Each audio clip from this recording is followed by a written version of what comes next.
Thanks for having me on, guys. First time here. Uh, I think I got discovered just recently because of one of my Raspberry Pi projects. But tonight we're going to go over kind of a brief history of where I came from, where I'm at, and what we've done with the YouTube channel and projects. So, some pragmatic making. Almost everything you are going to see, you'll find my projects are pretty pragmatic in nature. I'm not one to make an LED blink for the sake of blinking it. I always have to have a project, and you'll see the evolution of that, how this became a self-sustaining hobby, business, and I get distracted a lot. So, squirrel. So I'm Eric. I started in the automotive trade. I'm actually a licensed mechanic, believe it or not. I moved to the megawatt wind turbine industry 16 years ago. I worked on the operation of megawatt wind turbines. I ran a very large park of them, $500 million worth of them. Now I do software and fleet ops for them. I also have a YouTube channel, multiple YouTube channels for as a side gig, as a hobby, and I'm a complete nerd. I'm also a business owner because you will see where the YouTube journey led us to some business opportunities. That's me, just doing high angle descent out of one of our 80-meter towers, and also standing on the nose of one, minus 22 degrees that day. It sucked. So this is the kind of equipment I work on. This is the hub for, well, not our big machines anymore. We make much larger now. Yeah, 164-meter rotor on that one. This is where I live, here in southwestern Ontario, some areas I frequent in the world. I'm going to blast through these, by the way, guys. I'll try and make sure we have some time at the end, but we can deep dive into other projects later. So apologies if I'm going too fast, just let me know. I like flying things. I make quadcopters and model aircraft. I think it seems to be a common thread with the making world. We're often into flying things. That T-Rex on the right is long gone. That thing scared the hell out of me. So I was working on my pilot's license when I went to the wind turbine world. I decided it was never going to happen because I ended up working 70 to 80 hours a week. So I started building a flight sim in my spare time. And this, if you're an AV nut, you'll recognize it as a glass cockpit display. This is for a Learjet 45, a Bombardier LJ 45, one-to-one scale. So I started building it, and this was what spawned my YouTube channel. So I run the Make Me Lab YouTube channel, which is about 64,000 subscribers right now, thereabouts. And this is where it began, was putting this thing together out of bits and pieces and a lot of CNC'd stuff and ancient old PCs that I had laying around. What better way to make a glass cockpit than actually just use PC monitors and take them out of the bezels and stick them to a board? Then it makes it really easy to develop avionics. This led to my first foray into Arduino. You will recognize that display in the center as a Nokia 5110 LCD if you're a real nerd like me. And that was one of my very first Arduino projects. This was interfaced to the actual flight sim, and I was able to use the cabin altitude linked right to the jet. And this is where things ended up as I turned the dial to 11 and made a pretty crazy rig. It's fully functional. All the avionics is functional. Everything's one-to-one. The only things not interfaced are non-essentials like cabin pressurization and stuff, but all the avionics worked. So that was fun. In parallel, while making some videos on that, I decided, well, this Arduino thing seems pretty fun, and maybe I can learn some more areas and interface some more hardware, and also at the same time make content for YouTube. So I started making a high altitude balloon because, well, my buddy and I, over a couple of drinks at Christmas, thought that would be a great idea to send something to near space. Well, Arduino made it pretty easy, and a whole lot of hot glue and Atmega 328, which is the Arduino Nano, a real-time clock, SD card, goes together pretty easy, and some sensors, and you can send something to near space. Also, tasty tidbit, in the center there is a Bluetooth module, an HC05 Bluetooth module. Because this thing has to live inside of a payload module, a great way to test things is to slap a Bluetooth module on them and just hook it right to the serial lines and have it squawk out your serial prints that you can pick up with your cell phone, and just keep an eye on your payload and do testing without ripping into your modules. So this is hung outside in my backyard on a minus 15-degree day to test my payload heating to make sure it didn't get too hot. Worked pretty good. This is a shot from altitude. Right here is where the US shot down one of the probably amateur radio balloons. That exact spot is where the F-22 shot it down. Yeah, craziness going on in the world. I also like other flying things, so I went into bigger things as microcontrollers got more popular. The autopilots got easier to do, and I was able to make some cool RC aircraft that'll come in later that I was able to use for some projects, and all the while making YouTube videos on it, which led to this. This is, again, you'll see that Omega 328 in the picture. That's the Arduino Nano. And the same Nokia 5110 LCD, the same temp and humidity sensors. I basically took my high altitude balloon project, added some light control, and now you have a tool to make, to grow vegetables on your counter. And then I just used an old wine cooler as the enclosure, stuck some LEDs in there, adapted my existing code, which also had a real-time clock hook to it and everything. So I just iterated one project into something completely different.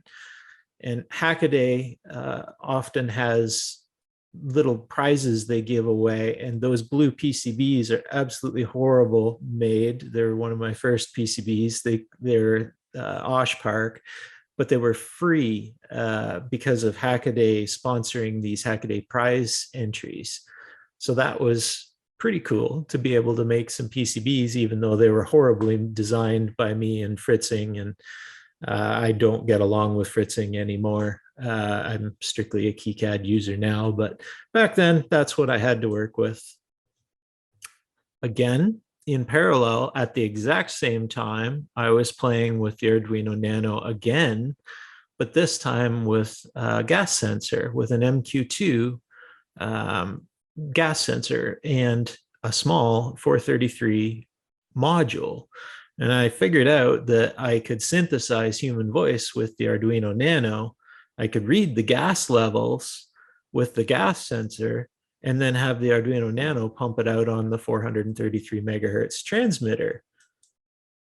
Stuff it in a dog toy, and now you have something that you can chuck into a confined space or a basement. If a first responder is coming to an unknown scene, you can chuck this thing down in there, and it broadcasts in human voice what the gas levels are. And despite those little modules being amplitude shift keyed little radio modules, they sound just fine on FM on any handy talkie. So any old Baofeng UV3R, 5R, you put it on 433 megahertz and you can hear the voice absolutely fine. So anyone could receive this.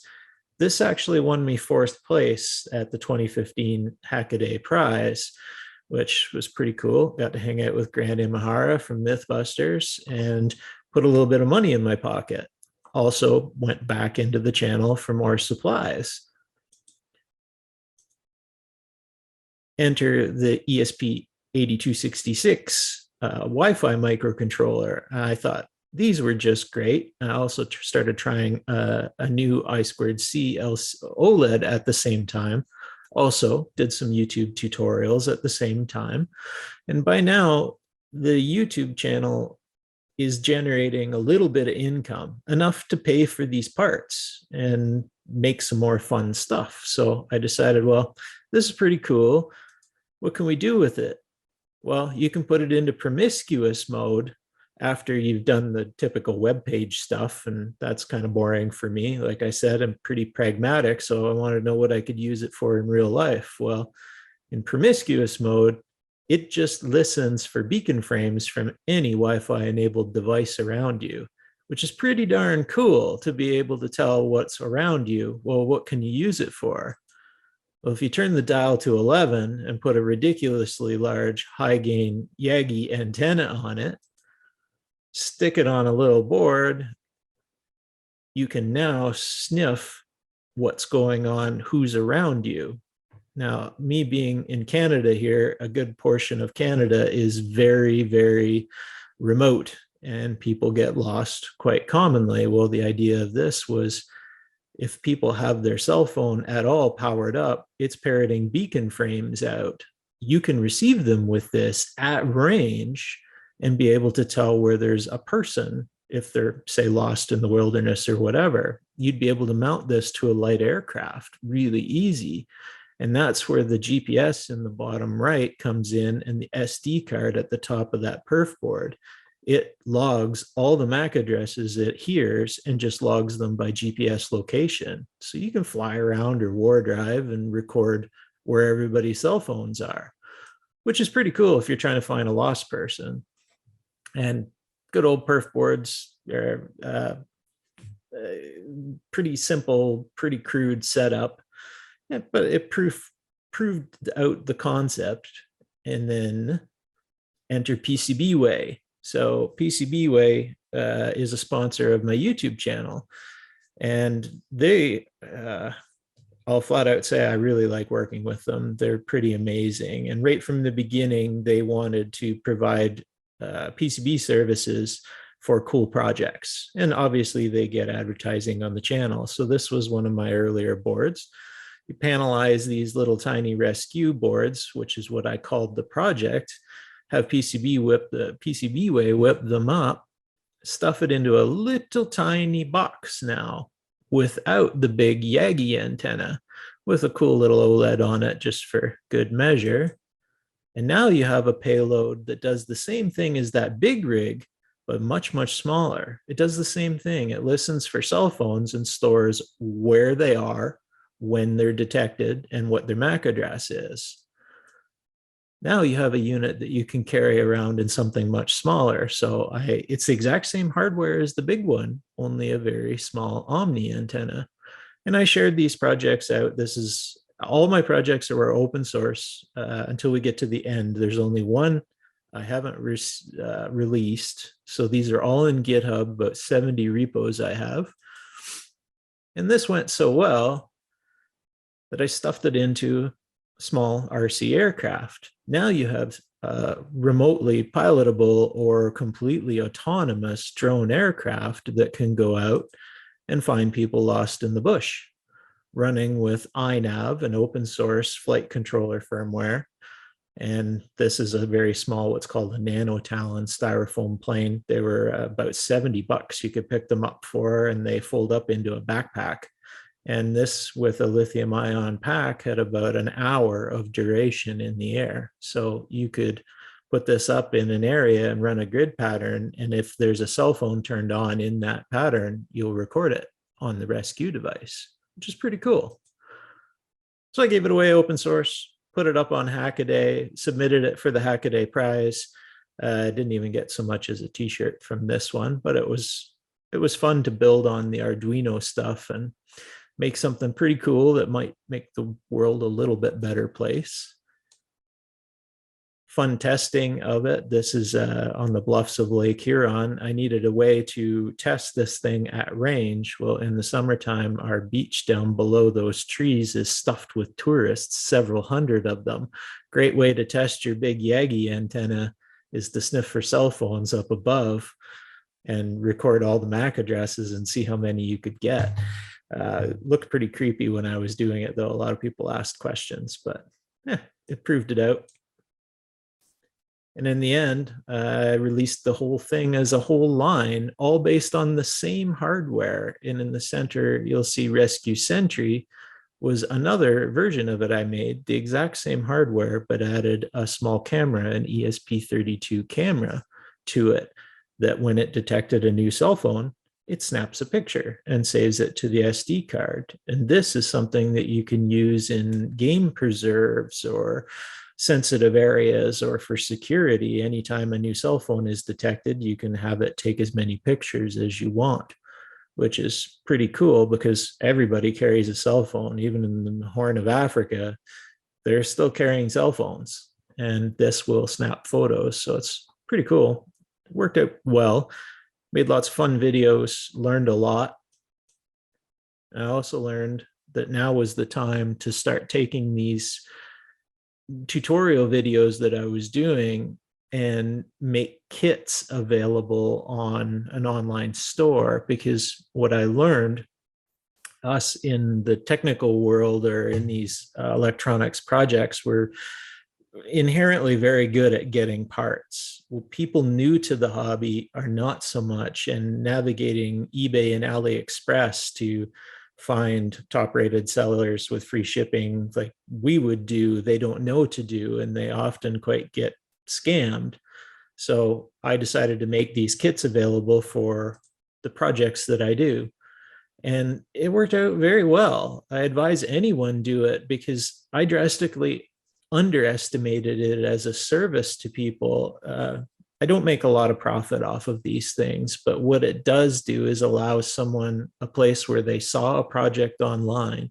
They can order the parts and get exactly what they saw in that video, no more, no less, which is kind of really well received. And like I said, I really drastically underestimated the value of it until I started getting the feedback from people getting into Arduino and electronics, and just that grin ear to ear when they had their project work, because we've removed all the barriers of sourcing components and navigating big complex kits. This is very simple.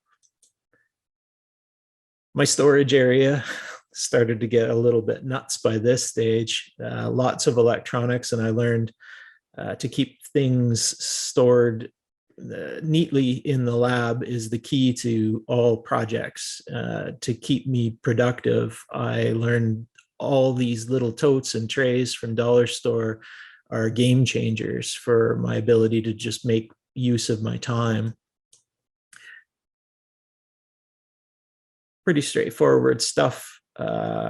These are from the Dollar Store here in Ontario, Canada. They still have them right now. They're $4 a piece for big Plano trays. It's an amazing deal. These things are fantastic. Life changer for me, being able to grab a tray and just get what I need out of it and put it back on the shelf. So with the YouTube channel doing pretty well, I decided to grab some other equipment to, well, one, make cool projects, make cool things to make the world go a little bit better. So I decided to grab a metal lathe, and I grabbed a 3018 CNC. These things are about $70 for these CNCs now. You can't even make one for the price you can buy a kit. It's ludicrously cheap. So it's a fun little way to get into CNC. And here's my heap in my studio, my little production space, which ended up going outside. And yeah, no real good reason to showing this other than it's fun to have everything in one area and you can set up a production line. And that became a little bit more important later. This is the project you guys might be familiar with that was published by Raspberry Pi recently. I'm again avionics and flying nerd. This is the Apollo Disky that used in the Apollo missions. It's the human machine interface that the pilots used in all the command module and LEM that sat on top of the big Saturn V rocket and went to the moon. I didn't design it. It was also posted on Hackaday, but what I did design was a PCB for the LEDs, for the annunciators. And you can see at this point, my PCB making was getting a little bit better. And you can have a little bit of fun with PCBs too. You can put some cool silk screening on them, and who doesn't want a Saturn V rocket on the back of their PCB? No one will see it but us, but it was a fun little thing to do. So into the Disky, again, making YouTube videos the whole time. You can see the whole series on these and releasing my code and instructions. Down at the bottom there is a mechanical keyboard. Those are Cherry MX clones. I got them from Amazon somewhere, but it all came together and worked pretty good. And it was able to run the Colossus actual command module code used in the 60s. There's a whole project that did this open source conversion, and it runs on a Raspberry Pi and 2 microcontrollers and the LCD and my board, and runs the actual Apollo code, which is a pretty fun little project to do. Doesn't do anything other than simulate the mission, which is a little bit fun, but made for good viewing on YouTube. I also sold those boards too, the Disky board. I have those in my store. In the summertime, I take time off. I advise anyone that's in the producing content online, take some time off. This is my silly little summertime project. Good old British tractor, 1960s International Harvester B414 diesel. Good machine, works wonderful to this day. Bulletproof, mechanical, no electronics on there whatsoever. Love it. In the interim, I got into VR a little bit. I like virtual reality stuff, and I find it really fun, but I don't get enough time to play. And this is my gear wall. This is a haptic vest that I bought that has 40 haptic transducers in it that you wear, and then you can feel things in virtual reality. And I thought this is great fun. So I got the force feedback for this is your gun stock, so to speak. And at that point, your VR experience is pretty incredible. With the headsets now, it's pretty amazing, but there was one thing missing, and smells. People have probably heard of smell-o-vision back in the day. That was a failed idea, but I really think in VR, this is something that's coming along and needs to come along. And there's a few vendors that were making things. So last fall, I decided to take the resources I had and give this a try with some of the funds from YouTube. I went to the good old dollar store and bought every scent you can imagine here and tried getting it to smell in the room when I'm in VR, which turned out to be a whole lot harder than what I thought. But after many iterations, I found out that having scents in these little cups with these little PC fans, little muffin fans, worked actually very well if you had the velocities just right. So good old Arduino again, back this time an ESP32, same display you've seen in previous projects, again recycling much of my code and just building on previous experience. With the exception of the boards now, at this point, this was last November, and I'm getting a little bit better in KiCad. And this is KiCad 7, which is amazing, by the way. It works just beautiful. So this I also printed on paper from the previous talk. That is gold. Print your PCBs on paper before you send them for fab. I have made several bad batches of boards. This one was my first that came back with 0 errors and functioned right out of the box, which I was pretty proud of. At the same time, you guys have probably everyone's heard of ChatGPT lately. It's all the talk of the world. Well, also you may have heard of AI artwork. In parallel, while I was waiting for PCBs, I decided I'm going to try making this a commercial venture. What do you need for a commercial venture? Well, you need a website. Well, good old WordPress is a free website maker, so to speak. And I generated all the artwork free online using Dolly and Wonder and a few other all free AI artwork generators. So I fleshed the whole site out with those, this image being one.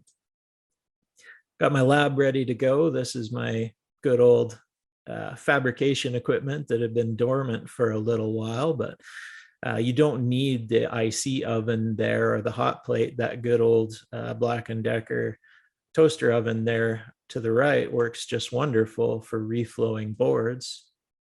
And the boards come back from PCB way, absolutely gorgeous. They do a wonderful job. I splurged this time because I wasn't paying for them and went for gold. Just beautiful look to it. You'll see in the center there, there's some surface mount LEDs, but I stuck with good old through hole for the big MOSFETs. That was mainly because that's what I had on the shelf. I had a whole pile of them. So why not use what you have? So it looks a little silly that it's got great big through hole, but it works just fine. And the bill of materials was much cheaper. Onto the desk. This is where I do all my fabrication. This is the maker heaven that I enjoy the most. And out comes a fully functional ESP32 microcontroller based board with my own code that took a very long time to write. That was one of the hardest parts of this project, but it worked right out of the box, and it's able to control 6 fans. Those 6 fans are the little cute muffin fans into Fusion 360. This is the CAD program I use now. I tried to use some of the free open source alternatives, and I'll be honest, I find them atrocious. FreeCAD, I cannot get my brain around. I tried.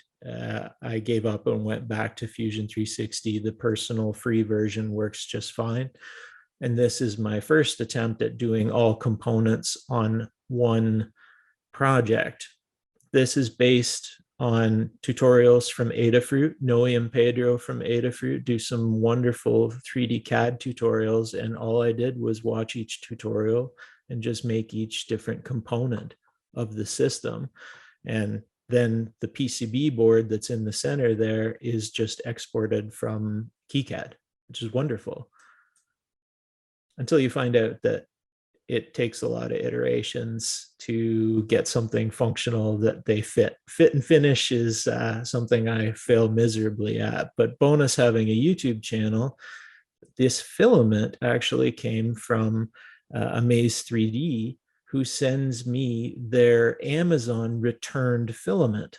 And I show it in the videos because it works just fine.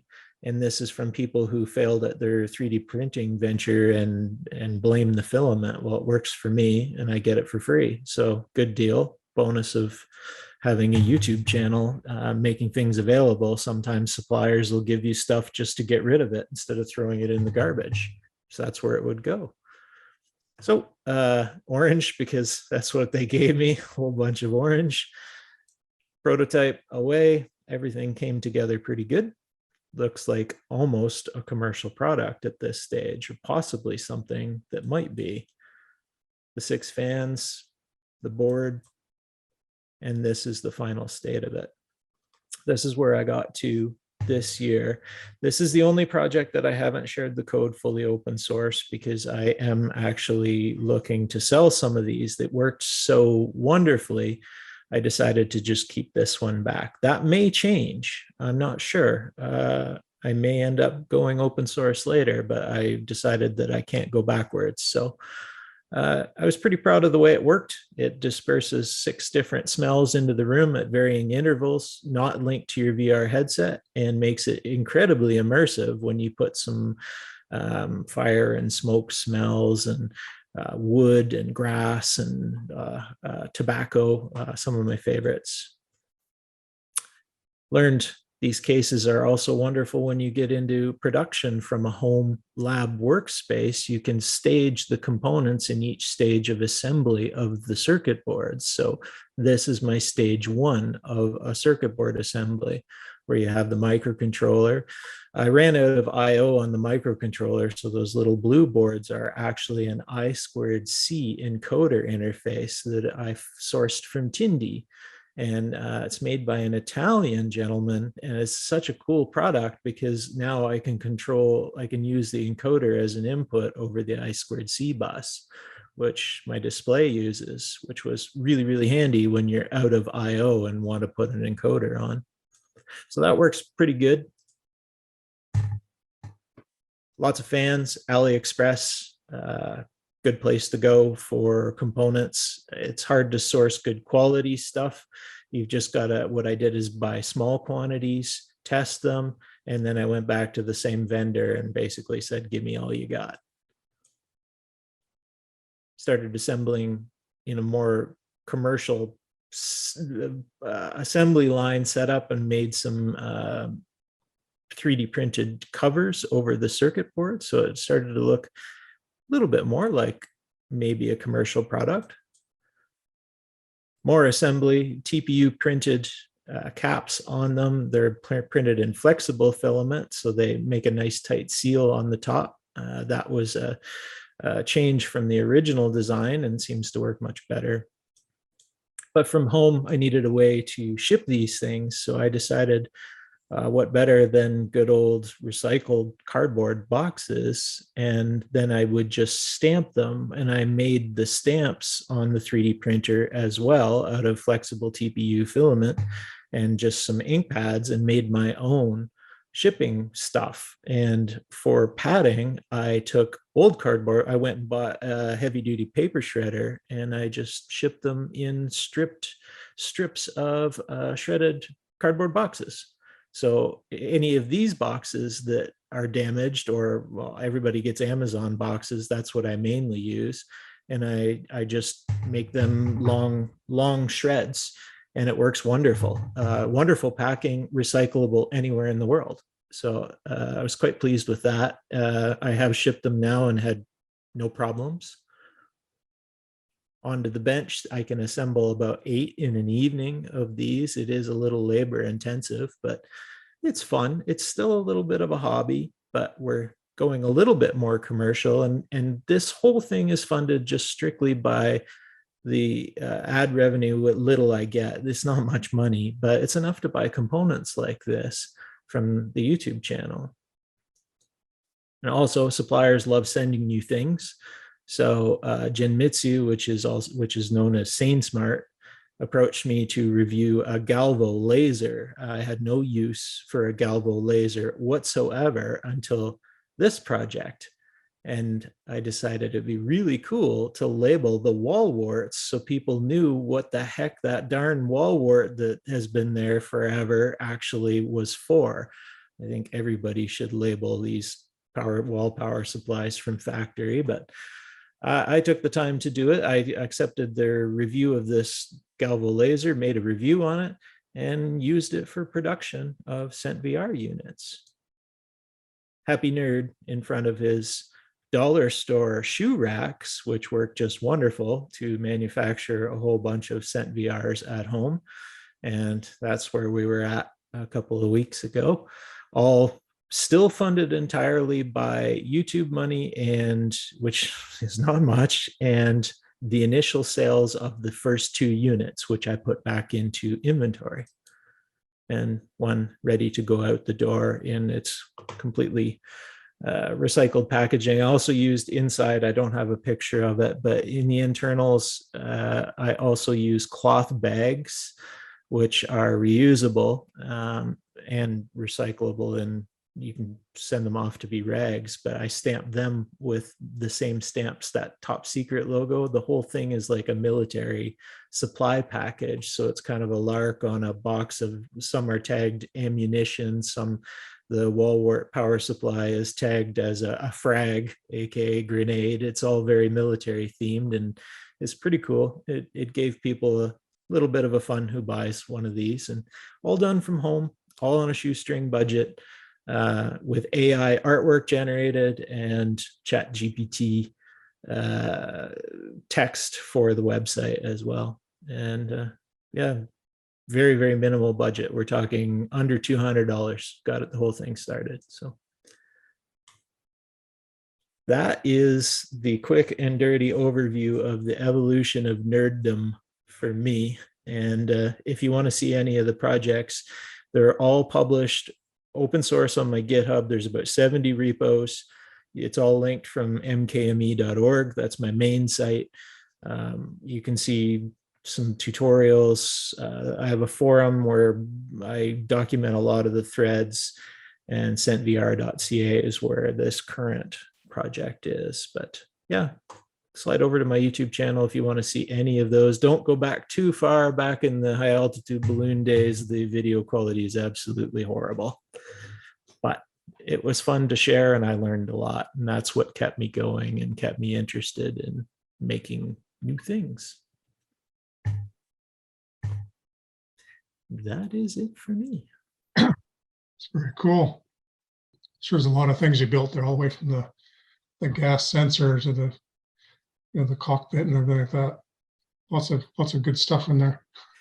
And it's all iterative. Like everything in this electronics fun nerdy niche, you can always iterate upon something and build another project by doing far less work, by reusing a lot of code and hardware. And I learned that that's a good way to speed up your iterations and your development cycle. Yeah, I'll probably build one of your rescues, and I'll actually use it in our search and rescue team and see how that goes, because we get a lot of those cases where the cell phone is out there in the woods, and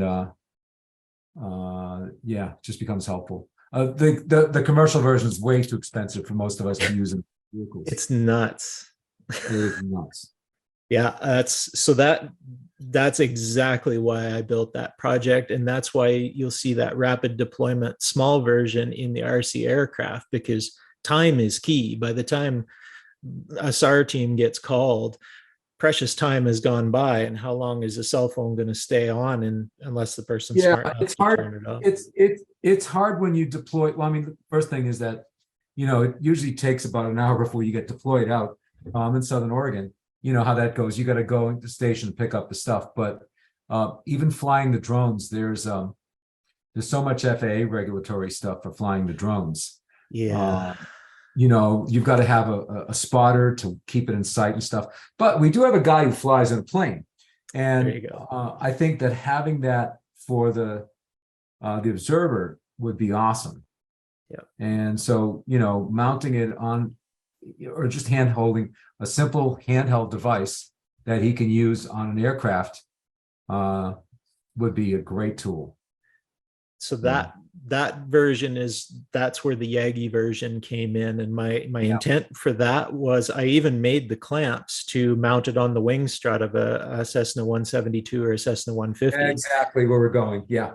And it works absolutely wonderful. But the trick was it has the OLED interface on it, but no external. That's where my previous project came in with the Bluetooth HC05 module. You'll see documented on the rescue page is a Bluetooth module. That's what it's for. It's for the small light aircraft version to allow you to monitor rescue from inside the cockpit of the aircraft. So you can tell when there's a MAC address pop up by monitoring that with just Bluetooth. So you can have it mounted out on the strut and no wires needed, no nothing, clamp and go. So is there a way, like, I guess the question there is, how do you know direction? I mean, like, I think I would take it and I would go a little bit further and integrate it with something that will show me direction too, because, it's one thing for me to pick up the GPS, and that's pretty easy to do, but I want to get something on signal strength, and maybe I guess you just steer it around. It's kind of funny because we do the same thing with our search dogs, right? Where they're in the water, they're on a boat, and the dog just points in different directions and helps you find, bodies underwater. But gosh, this would be very useful. That's where the SD card comes in. So the GPS module you saw even on the base, on the handheld version, It's Yeah. logging the MAC addresses and signal strength. So what you do when you come back is you pull the big Excel file into your laptop and plot a heat map. And then you can do direction finding by just plotting it over in. Yeah, I might do something real time, but that's cool. The fact that you've got a simple device like that, and you're giving me data, Yep. I can probably build something real time with that. That's cool. It's all Okay. yours. Yeah, right on. It is that one. I learned from the gas sensor for emergency workers. That one was released standard, whatever the completely vanilla open source license is. Yeah. Rescue, I did different. That is released under a non-commercial license. Yeah. Because what I found with the gas sensor project, MSA Mine Safety Authority, they didn't want to touch it because it was open source, but I caught 2 other people were making them for sale 6 months later. So I made sure Rescue was non-commercial. So everyone's free to use it, but they cannot sell any variant of it. So it's strictly for you guys. No, I think that's really cool. And I agree with you on that one. I might follow up with you on that. We'll probably talk offline. Yep, give it a try. It's all the code's published, and yeah, who knows? Might be handy. Real quickly, both Vinny and Eric, I actually have something I built on top of a Raspberry Pi for real-time operational planning and mapping and timelines. So I'd love to talk to you both about those two Okay, we together. should all get together on this. Yeah. Yeah. Here, I'm going to type my email address in, and yeah. You guys just stop by my Discord anytime you want, and yeah, I monitor it all the time. Marvin, link, drop me an email. We'll do it now. Yeah. And then because I've done the radio, the Raspberry Pi radio and stuff. I don't know, Eric, if you've seen that, but I did the SDR. I want to hold it up, but I don't want to do it right now. But I've got a car radio that does some interesting stuff. Cool. You should look at my car radio project and take that and go further with it. Love to see any of your projects. I'm a nerd. I love cool things. Okay, here I'm gonna post. I'll post that right now. Because Yeah, we have a YouTube channel with 200 users or something. Yeah, here we go. This is really cool. I'm glad we're hooking up on this one. Yeah, I just did an index so I could find it. Yeah, nerd stuff. It's cool. Any other questions? I think there's. So so the Apollo one, how does that work then? So you got the software from somewhere else and it's already ready to go, was it? Yeah, it's called Open AGC, I think. Basically, they just brought in all the original Apollo code that was worked on by